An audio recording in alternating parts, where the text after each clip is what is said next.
all lives cannot matter until Black lives matter. Today, it's been a weird day, to be honest. A lot of riots and stuff is going on. I've been watching that. I've been pretty angry about it, you know. Kind of hurts to see people out there doing stuff. Can't really be able to help them with them.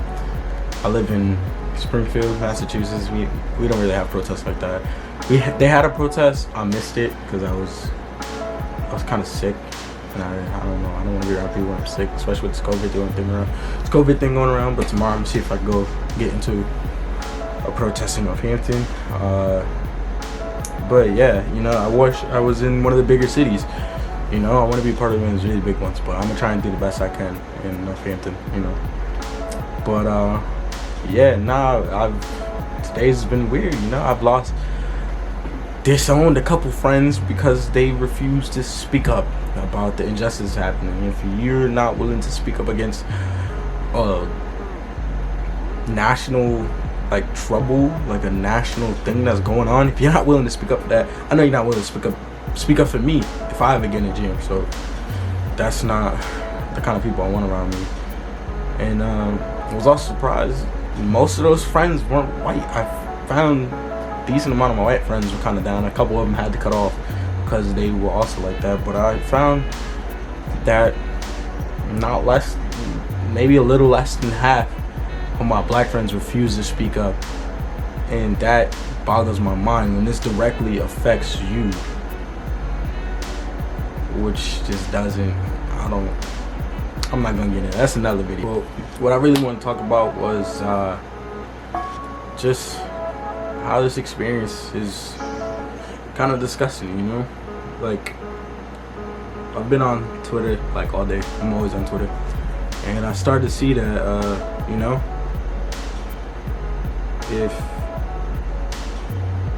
that all the protests have been completely peaceful. Nobody's doing anything. Everybody's completely peaceful until the police show up. And I've started to notice these are the biggest bullies I've ever seen in my life, bro.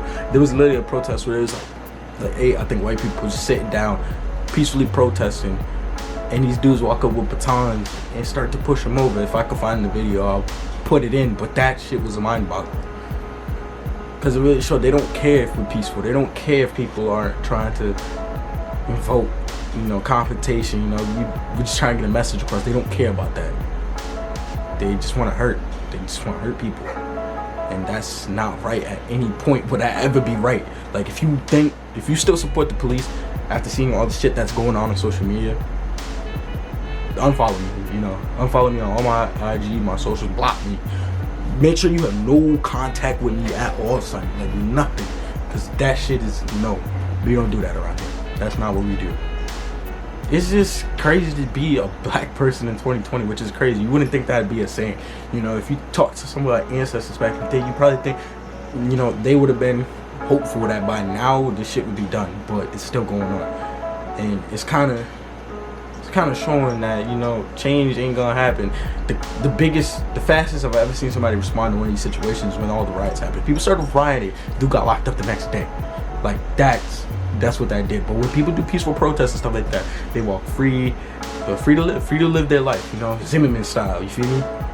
And that's not okay. At any point is that okay? Like, I don't even know what to say to that.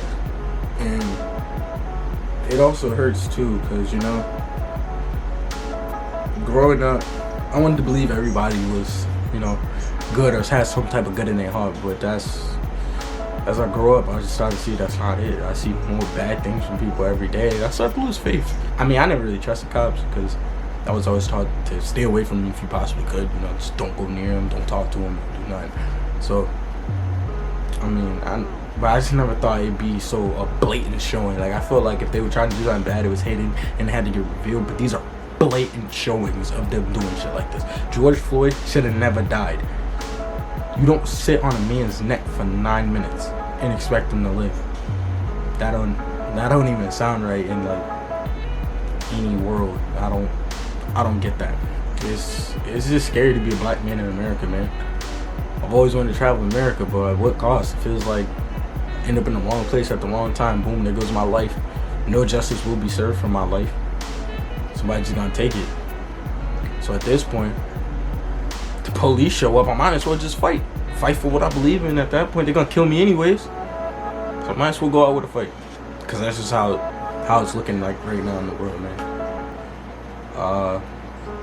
If you're being completely silent during this whole thing, and if you're a non-black person and you're not supporting your black friends, you're a part of the problem. Staying completely silent, you're a part of the problem. You know, not sharing a link to donate, even if you can't donate, share the link to donate. Somebody who can donate. If you don't do that, part of the problem. If you say all lives matter when somebody black says Black Lives Matter, you're a part of the problem. Then fix it, man. Just fix it.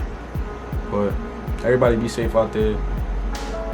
You know, spread positivity. I don't know about peace these days, but spread positivity, and let's hope we get some justice.